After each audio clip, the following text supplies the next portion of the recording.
And as a welding student, how is your curriculum modified to accommodate for the CDC's guidelines? We had markers all over the floor to indicate 6 feet social distancing. And we also had to wipe down all of our machines before and after class with like some kind of Clorox bleach or something to disinfect everything. Greetings all and welcome to Cochise Convos, a podcast dedicated to sharing your stories and information about Cochise College. This is episode 9 of Cochise Convos Quarantine Edition, where we will be listening to your stories as Cochise College students and alumni and how you've managed to adjust during the COVID-19 pandemic. Today my guest is Gabriel Lewis, who's a welding major at Cochise College, and today he's going to be sharing his experience managing his studies at Cochise College during the lockdown. Gabriel, thank you so much for joining me today. Thank you for having me. I'm happy to be here. Woohoo, we're so excited to have you. So in general, how was quarantine for you? And were you quarantined with anyone or were you by yourself? I actually had a pretty good quarantine, to be completely honest. And I was quarantined with my mom and my dad. And we actually were all pretty civil, to be completely honest. That's great. Gotta love it when, things pan out nicely like that. That's fantastic. Definitely. So definitely looking at your life as a whole, and this can be academically, it can be personally or professionally. What was the main challenge for you during the quarantine period? The main challenge for me was I was able to go to some welding competitions throughout the state of Arizona and through high school programs. And unfortunately, all of those competitions were canceled. And I lost out on a lot of prizes and a lot of great opportunities to just kind of prove myself, I guess. I know that is super frustrating. It's like, wow, all those great opportunities that you could have achieved and not being able to have those experiences, that is really challenging.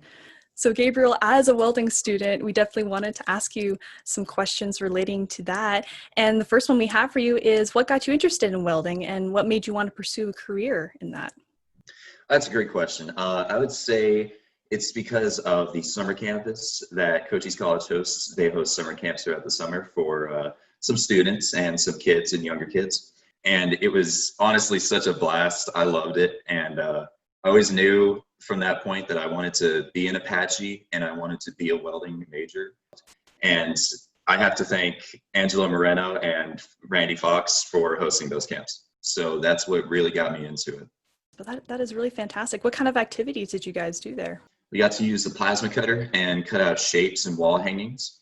That's fantastic. It's a great way to get the younger members of the community involved and especially in such a great field. And as a welding student, it's a very hands-on field from what I know of it. And a lot of your projects, I'm assuming you need to be on site in order to complete. And how is your curriculum modified during the pandemic and to accommodate for the CDC's guidelines? So Cochise was very intuitive and very forward with it. We had markers all over the floor to indicate 6 feet social distancing. And we also were separated. Every other booth was a student. And we also had to wipe down all of our machines before and after class with like some kind of Clorox bleach or something to disinfect everything. That's good. And that's nice too, because if you have those little booths, it already kind of separates you guys out. But that's good that you guys were able to still continue your projects on that, because that's got to be challenging, because not everyone, I'm assuming, would have their at-home appliances to be able to complete those works. So that's fantastic that they're able to. Definitely. Sparks flying everywhere. Yeah. So definitely, were there any pros or cons due to these changes that were made to accommodate for those guidelines presented by the CDC?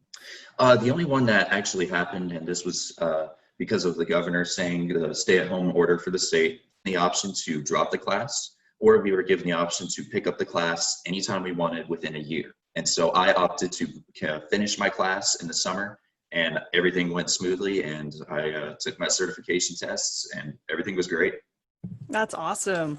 That's nice that they were able to make that accommodation for you guys. You're able to come back and complete those projects. So do you think the welding field will be impacted by COVID-19? And do you see the demand for welders going up? I absolutely do. Absolutely. In my opinion, I'm a little biased, but I think that welding is absolutely an essential career to have in the workforce and just in the world. Everything around us that's metal has been welded at one point in time. So I think it just further proves that welding is an essential service, and we need more and more welders throughout the world. Absolutely. And it's so true. And we're so reliant on our heavy metals and appliances that use metals that definitely we do need welders out there. So more power to you for going for that degree. That's wonderful. So Gabriel, you mentioned in your bio that you're actually a musician as well. And how did you find inspiration for your music during this time? Was it through people or nature or emotions or faith? I found my inspiration through my faith, and it's just something, a great expressive kind of way. I'm sure you know about that. It's just so awesome to get to express myself in a way that I connect with, and that kind of connects with me is the best way to put it. Being a Baptist Christian, I love to worship, and I find my inspiration through my faith. That's wonderful. What instrument do you play? I play 11 instruments actually. So I play I play guitar, bass, piano, auto harp, ukulele, mandolin, Native American flute, cajon, didgeridoo, accordion, and I also consider singing an instrument as well. That's fantastic. Mad props, man. Thank you. Man of many trades. That's awesome. Thank you. Thank you. That's so cool.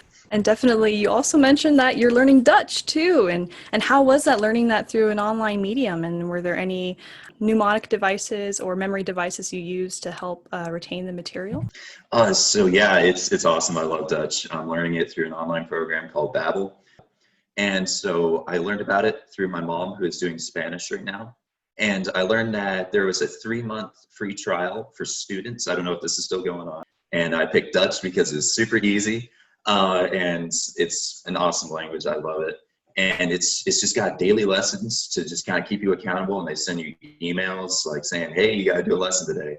And so it's really, really amazing. It's a really great accountable program. I guess like mnemonic devices, I hadn't really thought about it, to be completely honest with you. That's great. They're definitely keeping tabs on you, being like, hey, you got something to do. You do this. That's wonderful, though. And I'm sure probably a fantastic way to get a chance to learn the language, but also learn the culture, and a great way to spend your time, especially since, we are all stuck at home. So Absolutely, yeah. So overall, looking at your life as a whole, what have been some of the positives and the negatives of quarantine? Definitely the positives. I've gotten to really work on myself. We all need to improve ourselves. Nobody's ever perfect. We always just need to kind of work on ourselves and really kind of express myself more. Especially learning Dutch has really helped me just kind of stay busy and not just kind of lay around and not do anything and be lazy. And so I've tried to keep myself really busy. And I was just super excited to be able to do that. The negative is just, it's so hard to not go out and see people, I'm a social person, and it's hard to not see people for sure. That is so true, because that socialization is really important, and unfortunately in a lot of spaces it's not possible to do so while staying safe. But I like how you mentioned how it was a nice chance to work on yourself and to kind of be more introspective. So that is really neat, and it's a great way to make use of your time if you are spending more time at home and with your family. So looking at that question as a follow-up, is there anything you would have done differently looking back in hindsight? I don't think so, to be completely honest. Well, I think I might have maybe read a little bit more, especially read my Bible a little bit more. Reading is something that I'm horrible at, so I think I read just a little bit more. That might have helped. Reading is a challenge, especially when you're in college, because you're used to reading for content, not for enjoyment. Absolutely. Do you have any suggestions with how we should proceed with education post-quarantine? That's a great question, and it's a really tough question to think about. I think Cochise has been very intuitive with their new decision to go online. Of course, it's not the best circumstance, and none of this is the best circumstance, but they have our best intentions in mind to try and keep us and the teachers safe and all the faculty while still giving us an education. So I think Cochise is doing a great job. That's fantastic, especially, trying to keep the priorities of, hey, we got to keep students healthy and we got to make sure they can still learn. That's not ideal, but Absolutely, yeah. as you mentioned, the whole situation isn't ideal, but at least we're still able to keep pursuing our goals. Gabriel, it has been a pleasure getting a chance to talk to you today. And my final question for you is, if someone were struggling with social distancing in academics, what advice would you give them? Just keep pushing through it. It's hard. It's absolutely hard, but just keep pushing through because there's light at the end of the tunnel. That's wonderful. Gabriel, thank you again for coming on to the show. And to everyone listening and watching and tuning in, thank you all so much for your support. Be sure to give it a thumbs up on the video below if you like what you hear, and click subscribe on Cochise College's YouTube channel. And be sure to click that little bell icon for post notifications so you get a notification every time that we post. New episodes are uploaded every Wednesday, so definitely come back and see us again. Thank you all, and we'll see y'all next time. Bye.